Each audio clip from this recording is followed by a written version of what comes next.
Of the 421 seats contested by the Congress party, it lost 369. In fact, the Congress is down to 52 members in Parliament this time.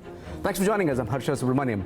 The question we are asking is, how can the Grand Old Party of India revive and what is the way forward? Joining us to discuss that, Dr. Shashi Tharoor, who bucked that trend and won big in Thiruvananthapuram. Dr. Tharoor, thank you so much indeed for joining us today. You won by a handsome 1 lakh vote margin in Trivandrum. But pleasure to be with you. Thank you. But the Congress hasn't done so well in most parts of the country. Let me begin this conversation by asking you your assessment of this massive victory by the BJP and what do you think went awfully wrong for you, especially in the Hindi heartland? Well, look, it's extremely difficult to say because I can assure you that no political pundit predicted this until the exit polls came out. We were looking at a whole range of predictions.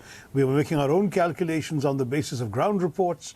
The expectation was very much that the BJP would peak at somewhere around the 180 range and certainly under 200, and that we would ourselves score in about the 120 to 150 range. So, and this is broadly consensual. It wasn't just a party overconfidence or anything like that. If you read the press during the elections, very few were talking about anything remotely like the kind of wave reflected in the final numbers. So we are still in a bit of a state of shock about what happened. It's very interesting, for example, one of the classic theories of politics, that people vote in their economic self-interest, went right out of the window.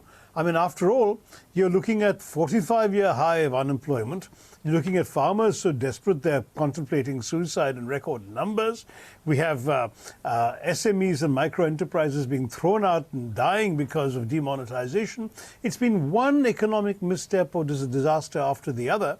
And yet the victims of this seem to have still gone ahead and voted for the BJP. I mean, a young man who 5 years ago voted for Mr. Modi because he expected to get a job, there's no logical reason why he should vote for Mr. Modi again 5 years later when he still doesn't have a job. And yet he does seem to have done so. So these are things that require a very detailed study, not a glib answer on a TV camera. We need to actually find out with detailed studies as to what motivated people, what they saw in the BJP, how we misread the tea leaves on our side, and what the BJP did right. And that's why I can only venture speculative guesses. I can't give you a definitive answer. But it looks like the Modi leadership image, this larger-than-life image of this strong man who would keep the country safe, the whole national security messaging after Balakot, and finally the sort of freebies and welfare schemes, which to many ways exist more on paper or in slogans than in reality. The toilets, many of which don't have running water, the Ujjwala connections, many of which no one can afford to refill. And yet all of these seem to have given an impression to the public that this was a government that deserved their support. That's the off the top of my head answer. Dr. Tharoor, nearly 2/3 of your MPs come from 3 states. That's in Kerala, Tamil Nadu and Punjab. What do you think worked there? Is this the strong local leadership that worked in these states? You know, there are interesting factors. I mean, I'll be very blunt and say one factor is that Hindutva has a limited appeal in these 3 places.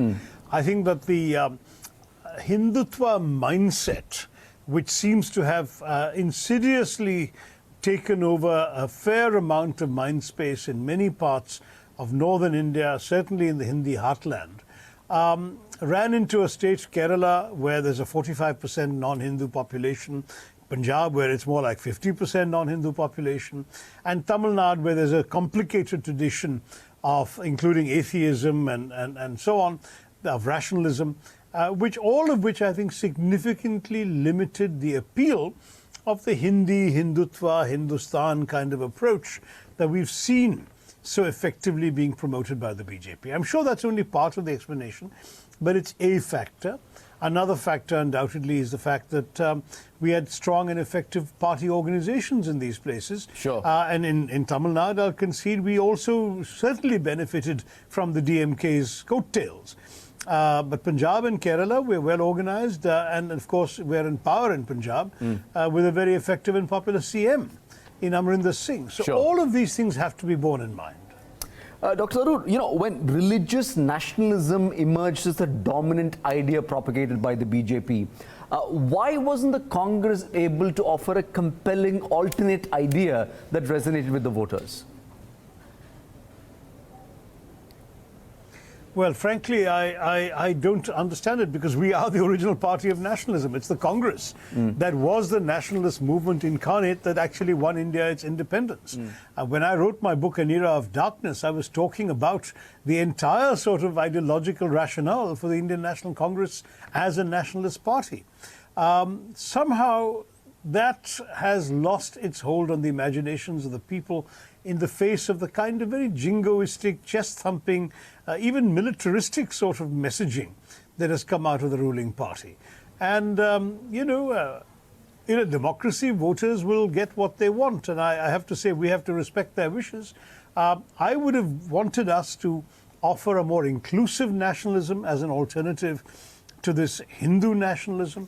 I would have wanted to speak about nationalism transcending religious considerations or linguistic or regional or caste considerations for that matter. Sure. I would have liked to have talked about our diversity as part of the strength of our nationhood.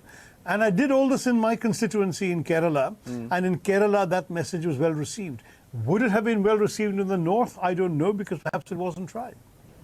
A word about leadership as well, Dr. Tharoor. Mr. Modi made this a presidential campaign. He created this Namdar, Kamdar narrative. In hindsight, do you think that the Congress walked into this trap of BJP setting the agenda and the Congress having to play catch-up? Look, I mean, I think that the BJP was very good at setting the agenda generally on every issue, not just this one. I mean, they, with their organized phalanx of social media warriors, Facebook posts, WhatsApp messaging groups in the lakhs.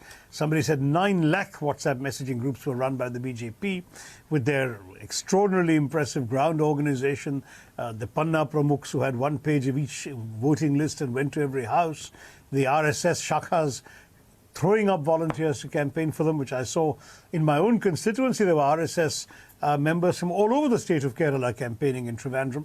I mean, they had a very well-financed, well-muscled organization as well. And so that too cannot be underestimated. The leadership was an exercise in image-making, where obviously they managed to excel. I mean, they really managed to convince a large number of people that there was something uniquely special about their leader and his ability to keep the nation safe and strong and guide it in a certain direction and so on. And that relentless messaging over the years seems to have sunk into people's minds. Otherwise, it's difficult to explain this transformation of the BJP from what was essentially a 15 to 19% party in preceding God knows how many elections to 31% last time and now 37% this time. It's an extraordinary phenomenon. If I look at the road ahead, Dr. Tharoor, a few days ago we saw Rahul Gandhi's offer to resign as the president of the party that's been rejected by the CWC, and deliberations are going on. My question is, can the Congress reimagine a future with a brand new leadership without the Nehru-Gandhi family at the helm? I don't know, and I don't, frankly, I'm not a member of the CWC, so I wasn't present when all this happened, and I haven't met him since. He's not exactly entertaining a lot of visitors, so he's very serious, it would seem, about his desire to step aside and take the blame or the responsibility for this. I think I will leave that to those who are dealing with this matter to come up to a solution.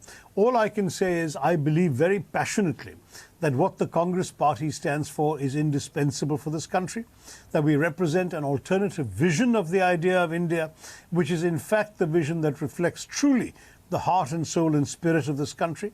I genuinely believe that what the other side is offering is a distorted, narrow-minded, bigoted version of what India should be all about. And therefore I feel very strongly that the idea of the Congress must be preserved and must be taken forward. The Gandhi Nehrus as a family have made an immense contribution to getting the Congress party to where it is. Going back to our first Prime Minister, many have made great sacrifices. 2 of them have lost their lives for the nation. These are not things one could take lightly. I want to stress that it's, however, a larger issue of what the country needs, and the country certainly needs the Congress as a credible alternative. We will revive, and we're going to start reviving already with the upcoming state elections this year. I think it's absolutely indispensable that we do so. To my mind, we will not let down the many millions. Okay, it's 19.6% right now of the electorate, but the people who voted for us and for like-minded parties that would like to see a different kind of India than the one being presented by the Narendra Modi Amit Shah combined. And we will continue working for that, and I believe that we will succeed in reviving this message. Okay, Dr. Tharoor, you sort of preempted my question on the idea of India and how you reclaim secularism in that sense. There's also a perception, particularly among the Hindus, that the Congress party does not work in the interests of the majority. Being inclusive is fine, but why alienate the majority is a feeling. How do you propose to change that perception as well in this sort of introspective phase? Well, I'm only going to point to our own track record. We have initiated a number of governance measures that are completely religion or community neutral. If RTI has made a difference, as it has, to the governance of this country, is anyone saying that only Muslims and Christians can use it? If the Mahatma Gandhi National Rural Employment Guarantee Scheme has brought hope to millions of poor people in the rural areas and increased their purchasing power, has that got something confined only with the minorities?